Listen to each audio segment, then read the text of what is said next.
नमस्ते साथीहरू, म आजको मेरो जिम भ्लगमा तपाईहरुलाई स्वागत गर्छु। अनि कफी लभर भएपछि कफी नखाएर कसरी जिम जान सकिन्छ गाइस? त्यसैको खोजीमा हात्ती मेरा साथी भने जस्तै स्कुटी मेरो साथी, जसले मलाई आज हल्का कफी सप लैजाने बहाना बनायो। कफी बिना त जिम जाने म हिम्मत नै गर्दैन। अनि धनगढीमा नयाँ सञ्चालनमा आएको धनगढी दरबार क्याफेमा म गए। Having an espresso before heading to the gym is a game changer भने जस्तै मैले मगाए एक्सप्रेसो, त्यही पनि double shot. And guys, seriously, the coffee here was incredible, smooth and just the right balance of flavor. Every sip felt like a little moment of comfort and honestly it was the perfect boost I need before. त्यसपछि as regular म लागे आफ्नो gym तर्फ।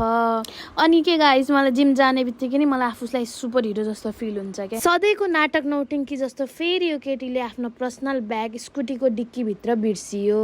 त्यसपछि म माथि आएर म क्रेटिन लिँदै थिएँ अनि दिदी चाहिँ पछाडि के भन्दै हुनुहुन्थ्यो, बहिनी तिम्रो वेट त बढ्दैन तर तिम्रो वेट नबढे नि हाँसो चाहिँ बढ्दो रहेछ है भन्दै हुनुहुन्थ्यो कि। अनि हाँस्दै हुनुहुन्थ्यो आफू पनि। अनि मलाई फेरि गीत चाहिँ सुन्नु हुँदैन कि, फन फन फन फन नाच्नै पर्ने। त्यसपछि म लागेँ आफ्नो वर्कआउटतिर।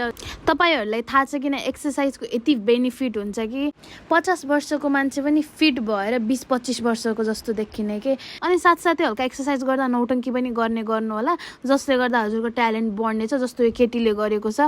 अनि यो केटी चाहिँ कोही होइन, मै हो है। अब आफ्नो तारिफ त आफै नगरिकन कोही बस्दै नबस्नु होला। स्वर्ग कि परी धरतीमा झरी सबैले आफूलाई परी नै सोच्नुहुन्छ, जसरी अहिले म आफूलाई सोचिरहेको छु। फिगर कसरी मेन्टेन गर्यो भन्ने मलाई धेरैजना सोधिराख्नुहुन्छ। Honestly guys, no any secrets, भगवान ने मुझे ऐसे ही भेजा था गाइज। मैं ऐसे ही थी, ऐसे ही हूँ और ऐसे ही रहूंगी। जिम गएको म बाइसेप्स र एप्स बनाउन हो, जो कि अहिलेसम्म बनेको छैन। मेरो गफ सुनिदिएकोमा धन्यवाद। म भोलि फेरि आउँछु।